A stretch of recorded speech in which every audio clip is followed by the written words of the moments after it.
Assalamualaikum warahmatullahi wabarakatuh. Sahabat Islam yang dirahmati oleh Allah. Selama peradaban manusia, bumi telah mencatat begitu banyak peristiwa geologi ekstrim. Di antaranya banjir besar yang menenggelamkan seluruh permukaan bumi. Seperti yang telah kita jelaskan pada episode sebelumnya.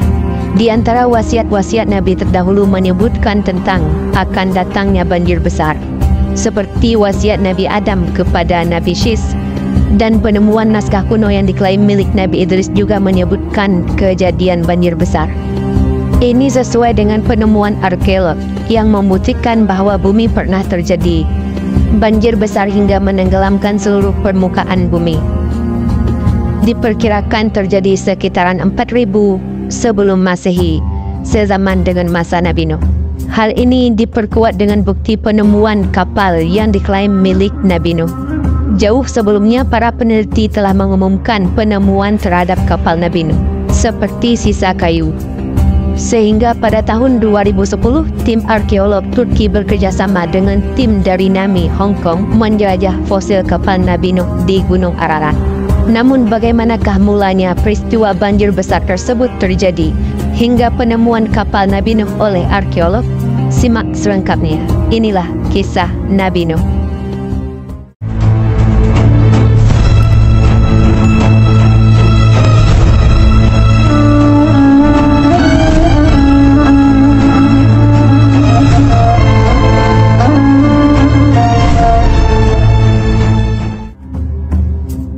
Nabi Nuh merupakan generasi ke-10 dari Nabi Adam. Seperti disebutkan di dalam hadis Nabi, jarak antara Nabi Adam dan Nabi Nuh terpaut 10 generasi. Mereka semua memeluk Islam. Nabi Nuh lahir 116 tahun setelah Nabi Adam meninggal dunia, menurut penjelasan Ibnu Jarir. Nabi Adam sendiri wafat pada masa alami, yaitu ayahnya Nabi Nuh. Menurut sebahagian pendapat, Nabi Nuh memiliki seorang istri dan 5 anak. Istrinya bernama Na'mah dan 5 anaknya yaitu Sam, Ham, Yafid, Yam atau Kan'an dan Abir. Sedangkan Abir meninggal dunia sebelum banjir bandang datang. Nabi Nuh hidup di dunia hingga usia 950 tahun. Ketika Nabi Nuh berusia 50 tahun, Nabi Nuh diutus oleh Allah sebagai Rasul untuk berdakwah kepada kaumnya, Bani Rasid. Karena kehidupan Bani Rasid pada saat itu sudah terjerumus ke dalam kesesatan dan kekafiran. Mereka menjadikan berhala-berhala dan tagut sebagai sesembahan selain Allah. Pada masa inilah awal mula manusia menjadikan berhala-berhala sebagai sesembahan selain Allah. Pemicu penyembahan berhala ini disebutkan di dalam riwayat Imam Bukhari dari Ibnu Abbas saat menafsirkan firman Allah, berkata, "Jangan sekali-kali kamu meninggalkan penyembahan Tuhan-Tuhan kamu, dan jangan pula sekali-kali kamu meninggalkan penyembahan Wat, dan jangan pula Suwa, Yahud, Ya'uk, dan Naus." Surat An-Nuh ayat 23. Ibnu Abbas mengatakan, ini adalah nama orang-orang saleh di antara kaum Nuh. Setelah mereka meninggal dunia, setan membisikkan pikiran jahat kepada kaum mereka untuk membuat sejumlah patung yang diberi nama-nama mereka, diletakkan di majlis-majlis yang dulunya biasa mereka hadiri. Mereka mewujudkan bisikan jahat setan itu. Hanya saja patung-patung tersebut belum disembah.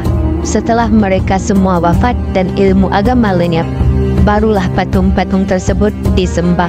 Di dalam kitab tafsirnya, Ibnu Jarir juga menyebutkan mereka, yaitu Wat, Suwa, Yahuz, Ya'uk, dan Naus, adalah orang-orang saleh yang ada di antara generasi Adam dan Nuh.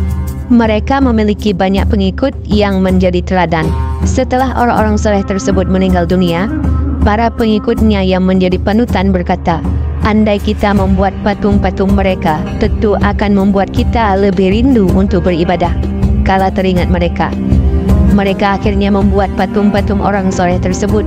Setelah para pengikut tersebut meninggal dunia dan muncul generasi lain, iblis datang menemui mereka dan berkata, mereka menyembah orang-orang soleh itu, dan melalui perantara orang-orang soleh itu pula mereka meminta hujat. Akhirnya patung orang-orang soleh itu disembah.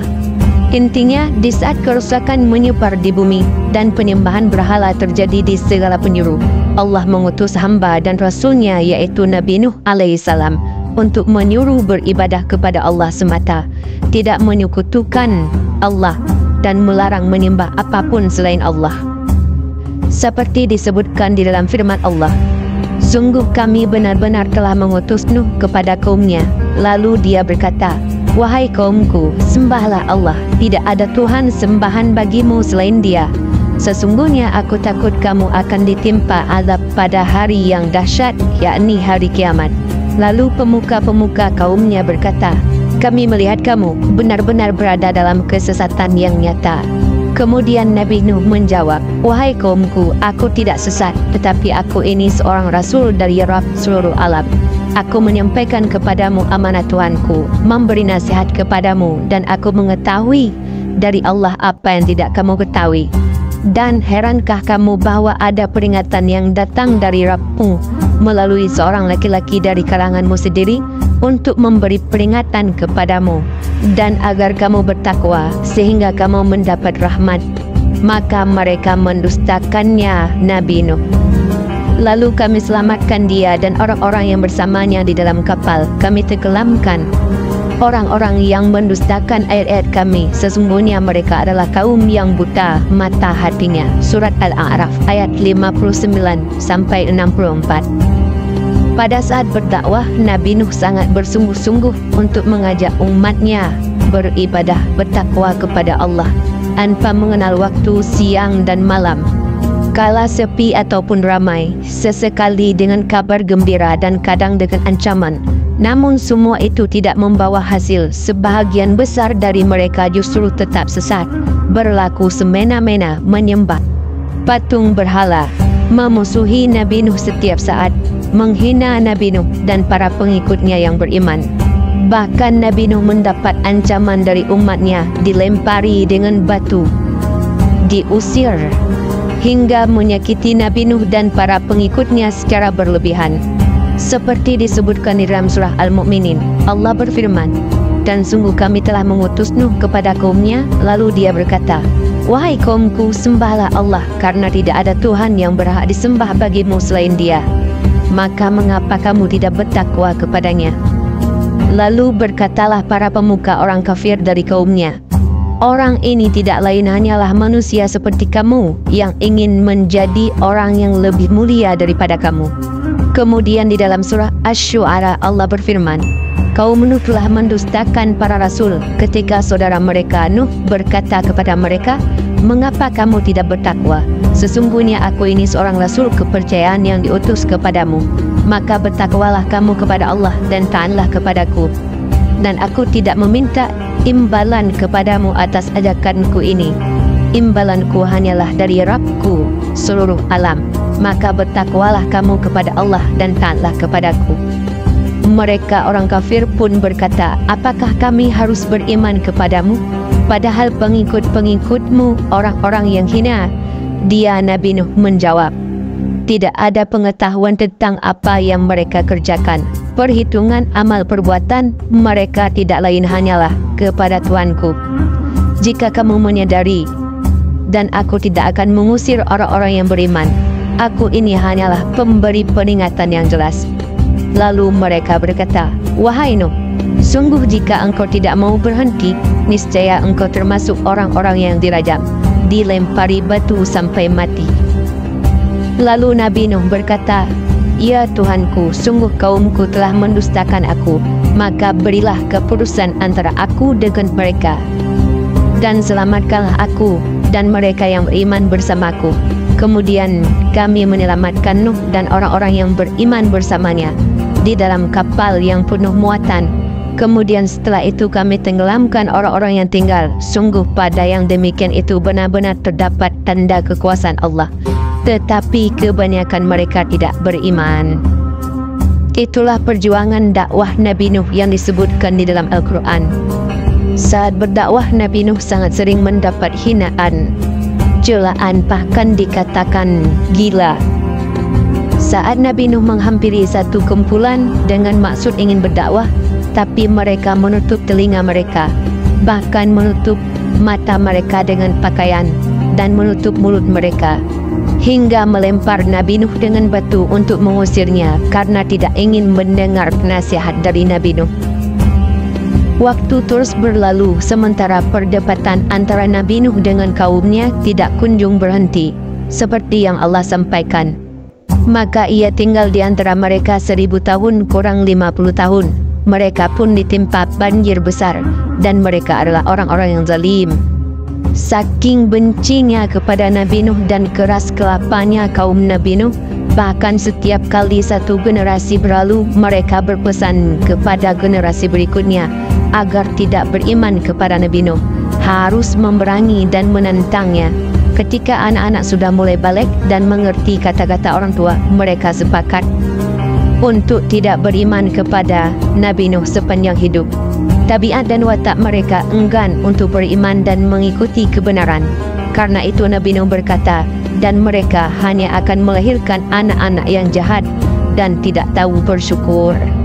Selama 500 tahun lebih Nabi Nuh berdakwah kepada umatnya, namun hanya segelintir orang yang beriman kepadanya. Bahkan disebutkan hanya ada 80 orang yang beriman kepada Nabi Nuh. Umat Nabi Nuh yang kufur semakin hari semakin semena-mena, mereka semakin merajalela, menghina, mengolok-olok Nabi Nuh, bahkan melempari dia dengan batu. Melihat umatnya yang sangat keras kelapa, sehingga Nabi Nuh berkata, "Ya Tuhanku, sesungguhnya aku telah menyuruh kaumku siang dan malam, tetapi seruanku itu tidak menambah iman mereka. Justru mereka lari dari kebenaran. Dan sesungguhnya setiap kali aku menyuruh mereka untuk beriman, agar engkau mengampuni mereka, mereka memasukkan anak jarinya ke telinganya dan menutupkan bajunya ke wajahnya. Dan mereka tetap mengingkari dan sangat menyombongkan diri. Lalu sesungguhnya aku menyuruh mereka dengan cara terang-terangan. Kemudian aku menyuruh mereka secara terbuka dan dengan diam-diam. Maka aku berkata kepada mereka, mohonlah ampunan kepada Rabbmu, sungguh Dia Maha Pengampun. Niscaya Dia akan menurunkan hujan yang lebat dari langit kepadamu, dan Dia memperbanyak harta dan anak-anakmu, dan mengadakan kebun-kebun untukmu, dan mengadakan sungai-sungai untukmu. Mengapa kamu tidak takut akan kebesaran Allah? Namun umat Nabi Nuh malah berkata, wahai Nuh, sungguh engkau telah berbantah dengan kami, dan engkau telah memperpanjang bantahanmu terhadap kami. Maka datangkanlah kepada kami azab yang engkau ancamkan, jika kamu termasuk orang-orang yang benar. Mereka pun berkata, jangan sekali-kali kamu meninggalkan penyembahan Tuhan-Tuhan kamu, dan jangan pula sekali-kali kamu meninggalkan penyembahan Wat, dan jangan pula Suwa, Yagus, Ya'ud, dan Nas. Mendengar jawaban umatnya yang selalu membangkang, Nabi Nuh pun berkata, ya Tuhanku, janganlah engkau biarkan seorang pun di antara orang-orang kafir itu tinggal di atas bumi. Sesungguhnya jika engkau biarkan mereka tinggal, niscaya mereka akan menyesatkan hamba-hambamu, dan mereka hanya akan melahirkan anak-anak yang jahat dan tidak tahu bersyukur. Ya Tuhanku, ampunilah aku, ibu bapakku yang memasuki aku dengan beriman, dan semua orang yang beriman, laki-laki dan perempuan, telah engkau tambahkan bagi orang-orang yang zalim itu selain kehancuran. Lalu Allah memerintahkan kepada Nabi Nuh untuk membangun kapal, seperti disebutkan di dalam surat Hud, dan buatlah kapal itu dengan pengawasan dan petunjuk wahyu kami, dan janganlah engkau bicarakan dengan aku tentang orang-orang yang zalim, sesungguhnya mereka itu akan ditenggelamkan.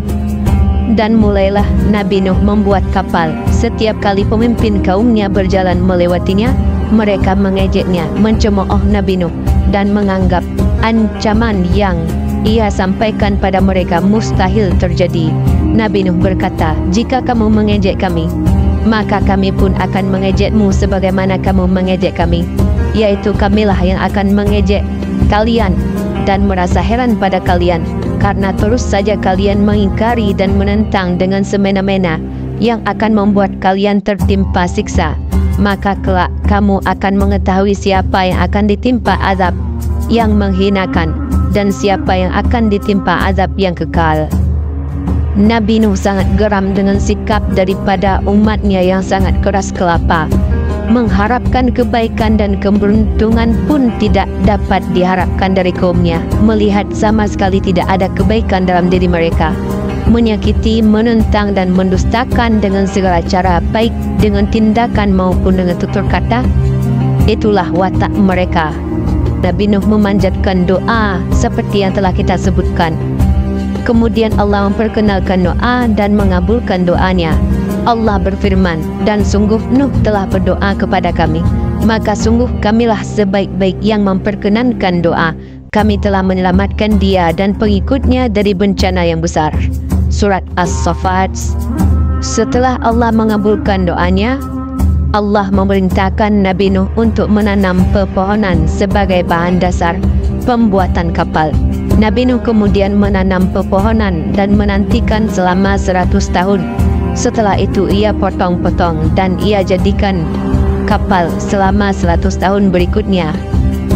Muhammad bin Ishaq meriwayatkan dari Sauri menyatakan kapal Nabi Nuh terbuat dari kayu jati. Sumber lain menyebut dari kayu cemara. Dan inilah yang tertulis di dalam kitab Taurat. Sauri mengatakan Allah memerintahkan Nabi Nuh untuk membuat kapal sepanjang 80 hasta.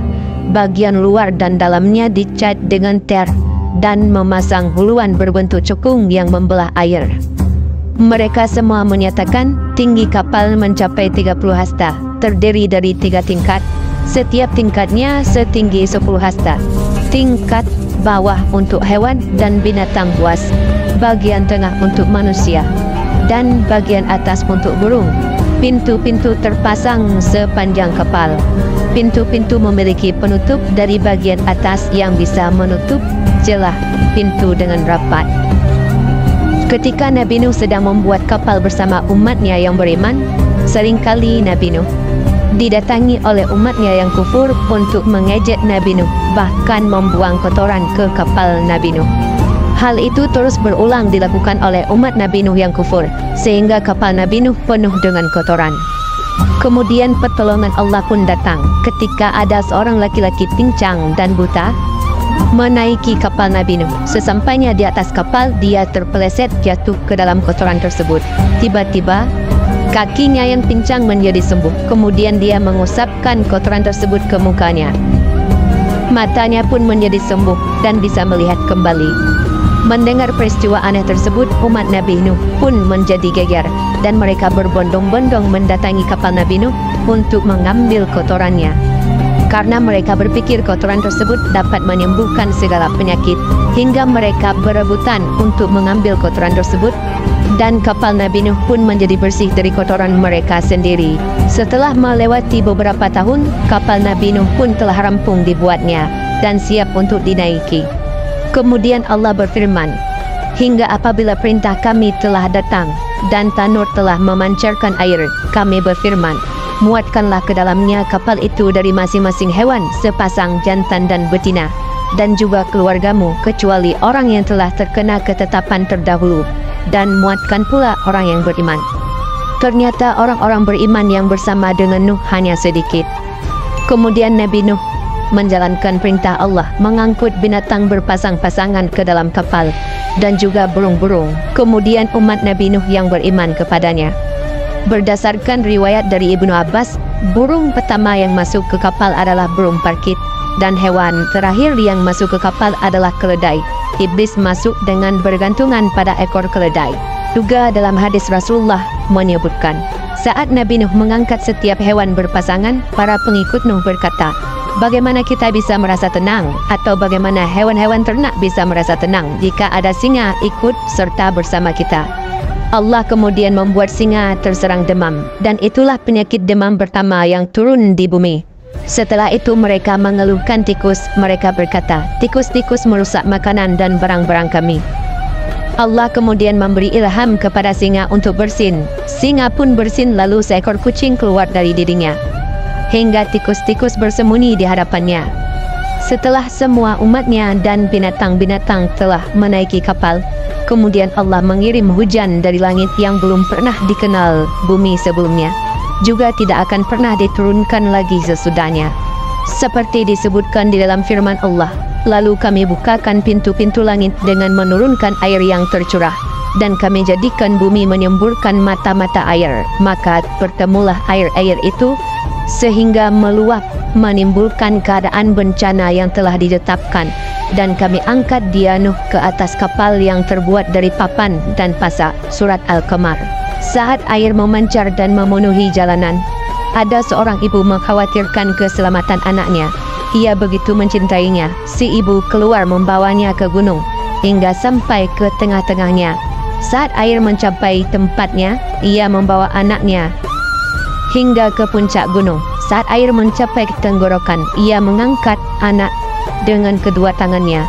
Keduanya kemudian tenggelam. Inilah seperti yang disebutkan di dalam hadis Rasulullah. Andai Allah merahmati seorang di antara kaum Nuh yang ingkar padanya, tentu ia merahmati ibu seorang anak kecil. Selama 40 hari 40 malam, langit tidak reda-redanya menurunkan hujan, dan bumi tidak henti-hentinya mengeluarkan air.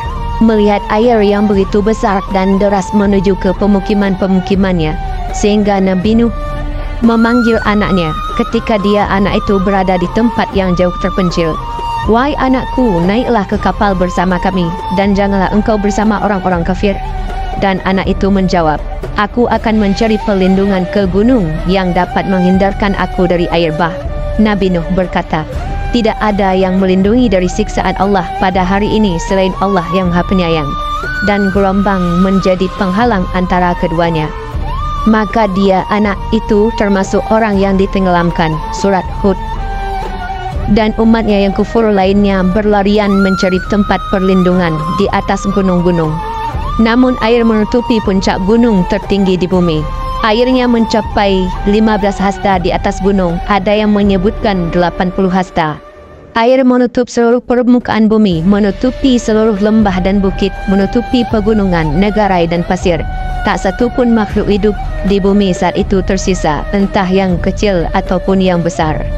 Lalu berlayarlah kapal Nabi Nuh di dalam gelombang yang besar itu, seperti firman Allah.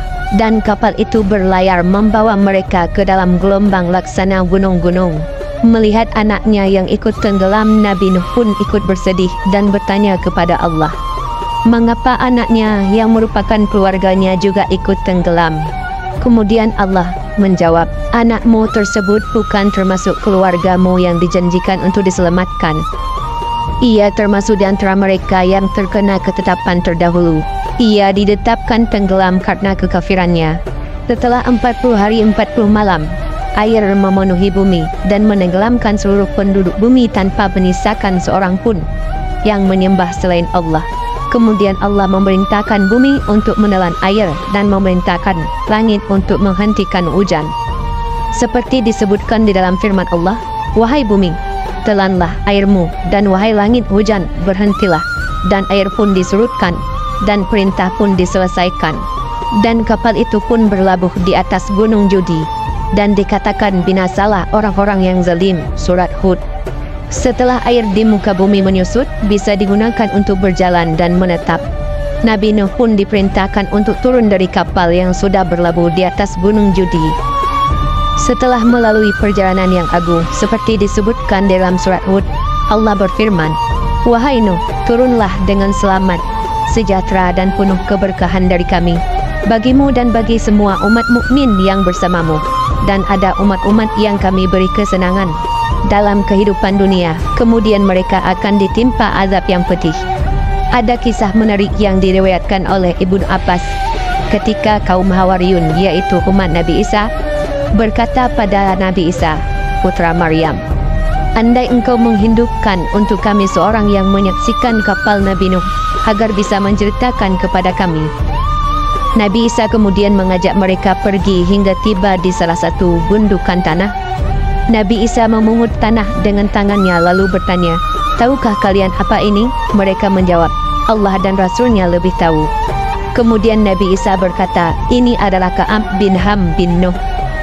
Nabi Isa kemudian memukulkan tongkat ke gundukan tanah tersebut dan berkata, berdirilah atas izin Allah. Ka'ab bin Ham bin Nuh kemudian berdiri mengibaskan tanah dari kepala dengan rambut yang sudah beruban. Nabi Isa bertanya padanya, kau meninggal dunia dalam kondisi seperti ini? Ka'ab bin Ham menjawab, tidak, aku meninggal dunia saat masih muda. Aku kira sekarang ini kiamat, karena itu rambutku beruban. Nabi Isa kemudian berkata, ceritakan kepada kami tentang kapal Nuh. Ka'ab bin Ham bin Nuh menuturkan, panjangnya 1.200 hasta dan lebar 600 hasta. Terdiri dari 3 tingkat, 1 tingkat dihuni hewan dan binatang buas, tingkat lainnya dihuni manusia, dan tingkat berikutnya ditempati burung. Ketika kotoran-kotoran burung menumpuk, Allah Azza wa Jalla mewahyukan kepada Nuh agar mengusap ekor gajah. Nabi Nuh mengusap-ngusap ekor gajah, lalu sepasang babi jatuh dari ekor tersebut. Kedua babi itu lalu memakan kotoran-kotoran burung. Saat tikus-tikus melubangi perahu dengan giginya, Allah Azza wa Jalla mewahyukan kepada Nabi Nuh, tepuklah bagian di antara kedua mata singa. Setelah itu Nabi Nuh menepuk muka singa, lalu hidungnya keluar sepasang kucing besar. Lalu keduanya menghampiri tikus-tikus tersebut. Kemudian Nabi Isa bertanya lagi, bagaimana Nabi Nuh tahu kalau seluruh negeri telah tenggelam? Ka'ab menjawab, Nabi Nuh mengutus seekor gagak. Gagak kemudian datang dan menyampaikan kabar. Setelah itu melihat bangkai manusia, lalu menghampirinya. Nabi Nuh lalu mendoakan burung gagak agar selalu merasa takut, karena itulah burung gagak tidak terbiasa menghinggapi rumah-rumah orang. Ka'ab kemudian meneruskan, setelah itu Nabi Nuh mengutus burung merpati. Burung merpati kemudian datang dengan membawa daun pohon zaitun yang ia patok dan buah tin yang ia cengkeram. Nabi Nuh akhirnya tahu bahwa seluruh negeri tenggelam.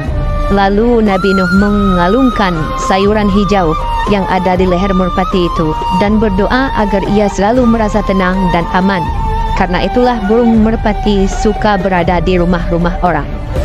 Dalam riwayat yang lain, Ibnu Abbas mengatakan ada 80 orang ikut serta bersama Nabi Nuh di atas perahu. Mereka semua membawa keluarga dan mereka berada di atas perahu selama 150 hari. Allah mengarahkan perahu ke Mekah. Perahu kemudian berputar mengelilingi Ka'bah selama 40 hari. Setelah itu mengarahkannya ke Gunung Judi hingga berlabuh di sana. Setelah Nabi Nuh mengetahui air sudah surut, Nabi Nuh kemudian turun ke lembah Gunung Judi, mendirikan sebuah perkampungan di sana, dan ia beri nama kampung dengan nama Samanin. Suatu ketika bahasa mereka bercampur baur menjadi 80 bahasa. Salah satu bahasanya ialah bahasa Arab. Sebahagian di antara mereka tidak memahami bahasa yang lain, dan Nabi Nuhlah yang menjadi penerjemahnya. Di antara semua orang-orang mukmin yang ikut naik bersama dengan Nabi Nuh, tak seorang pun memiliki keturunan kecuali keturunan Nabi Nuh, seperti firman Allah, dan kami jadikan anak cucunya orang-orang yang melanjutkan keturunan. Hal ini akan kita ceritakan pada episode yang akan datang. Qatadah dan lainnya menuturkan mereka naik kapal pada tanggal 1 Rajab. Mereka kemudian berlabuh selama 150 hari hingga kapal berlabuh di atas Gunung Judi selama sebulan. Mereka keluar dari kapal pada hari Asyura atau 10 Muharram. Pada tahun 1949, sebuah situs yang mirip kapal Nabi Nuh telah ditemukan oleh Angkatan Udara Amerika. Kemudian pada tahun 2010, tim arkeologi Cina dan Turki ikut bergabung untuk menelusuri dan mendokumentasikannya. Tim yang terdiri dari 15 peneliti tersebut menjelajahi Turki Timur ini mengklaim telah menemukan bahtera Nabi Nuh di Gunung Ararat yang terletak 13.000 kaki di atas permukaan air laut. Salah satu anggota tim pembuat film dokumenter, Wing Chen Yong, menyatakan meski tidak yakin 100% bahwa ini adalah bahtera Nabi Nuh, tapi kami rasa kemungkinannya 99,9%. Menurut keterangan mereka, bagian dalamnya dilengkapi dengan beberapa komponen yang kemungkinan digunakan untuk menampung hewan. Mereka juga mengklaim telah melakukan tes penanggalan karbon dan mengatakan bahwa itu berumur 4.800 tahun. Salah satu anggota tim NAMI, Man Fai Yun, memaparkan, saya dan tim pencarian memasuki sendiri struktur kayu raksasa di gunung tersebut. Kami yakin bahwa struktur kayu yang kami jelajahi sama dengan yang tercatat dalam sejarah bahtera kuno yang sama seperti yang dibicarakan oleh penduduk setempat. Wallahu a'lam bisawab. Jangan lupa subscribe channel kami supaya tidak ketinggalan episode selanjutnya. Terima kasih atas supportnya. Wassalamualaikum warahmatullahi wabarakatuh.